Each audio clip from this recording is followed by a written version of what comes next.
YouTube. I recently semi-moved, kind of just staying at a new place for now. So things have been really hectic for me in real life, so I have not really made a video recently.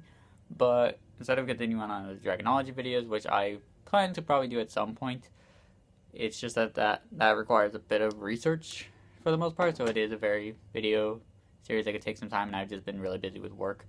So for now, I'm going to start with a semi-smaller series just called Insight. So today, right outside this new place, there was like just a big argument, a big fight that pretty much essentially happened because someone tried to do something semi-nice. There's a gentleman that just kind of jumped into a situation, had no knowledge or no information of what was really going on. It just looked like something wrong was going on. The people he was helping then turned to be jerks to him, and then they started fighting, and it was really crazy and just really interesting to watch. People are gonna say I was not gonna jump in because I did not want a repeat of what was going on, but this does bring up an interesting aspect.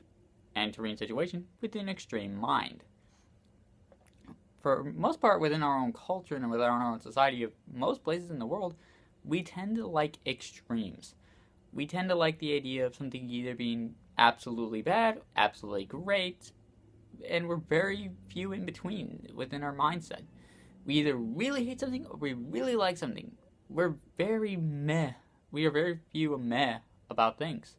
So within that current situation, an entire fight and things just got escalated out of control because of that sort of mentality.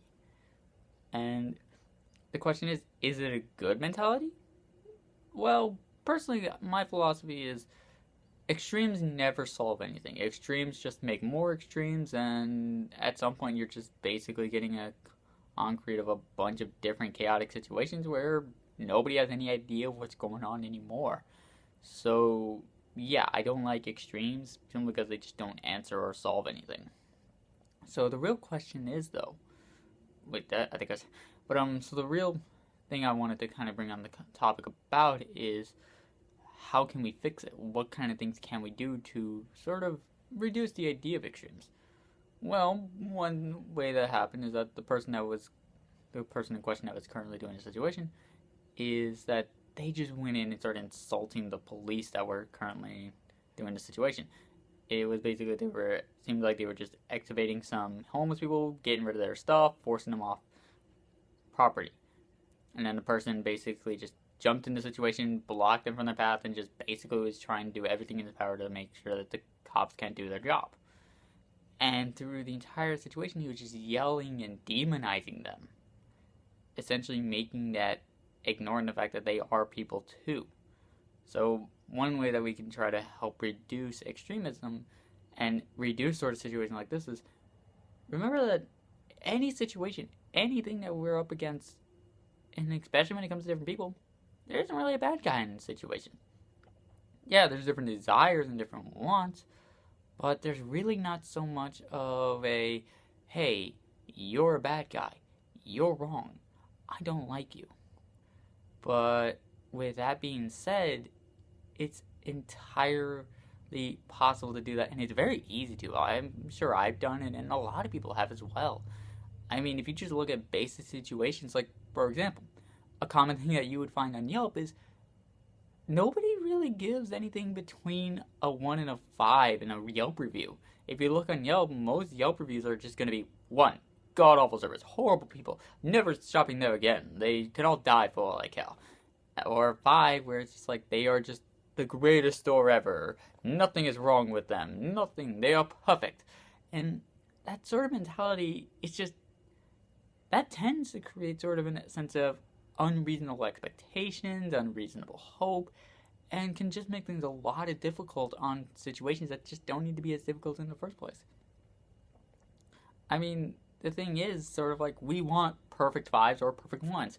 And even then, the whole 5-star system is arbitrary in its own right, and I'm not really going to go into situations like that. It was just more an example. But one way that we can sort of consider is that put multiple different factors into a situation. Remembering that, okay, if they're not fully wrong, then that means we aren't fully right.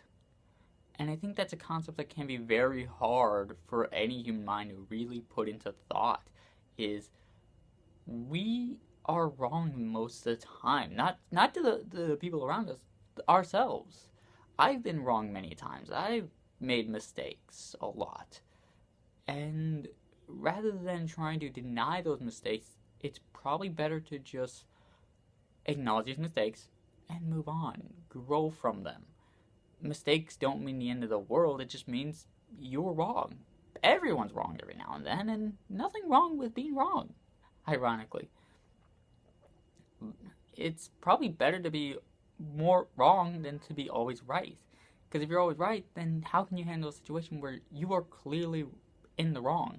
And even then, when it comes to social standards, there is really no wrong thing.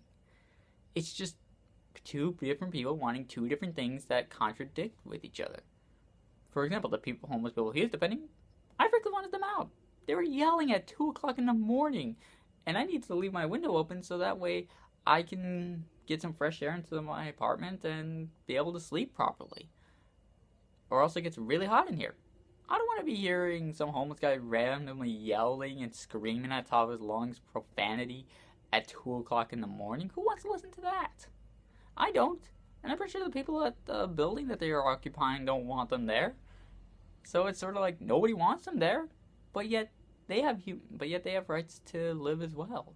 And it could definitely be very difficult for people to be constantly moving from location to location, since even if it's just by a few blocks, having that sort of mental instability or location instability could be very hard on an individual. So it's hard on them, and then they inconvenience others.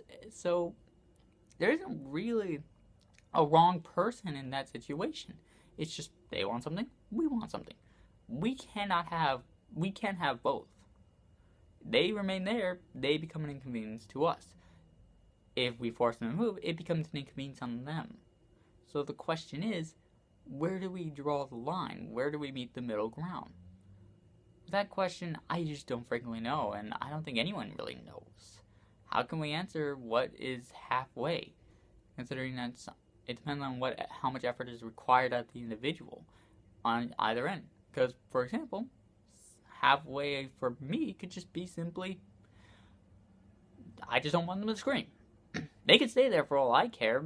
They just don't scream at 2 o'clock in the morning. Don't make a bunch of noise super early in the morning where I'm trying to sleep. That's all I would ask for. But then the people across the street may want other things. They may not want them to stay there. They may not want them to be in front of their building because it makes it look ugly. Nobody there wants to work there when you constantly have to walk past just a stream of homeless people encamped in front of your building, and it makes it very tiring. And then not only that, they're blocking the streetway for the most part, so people are having to walk around them, so it makes an inconvenience on them. It's just a general inconvenience for so many people, but yet they are people as well. So they have the right to have a life as well. But the question is, but we don't want to make their lives inconvenient on our part. Nobody wants that. So, kind of a meh video. Tell me what you people think or like about this. Just tell people about these videos, and maybe I'll have more. Maybe I said something that is thought-provoking. Maybe I just spouted out words that you don't care about. Either way, have a good day, and stay lovely.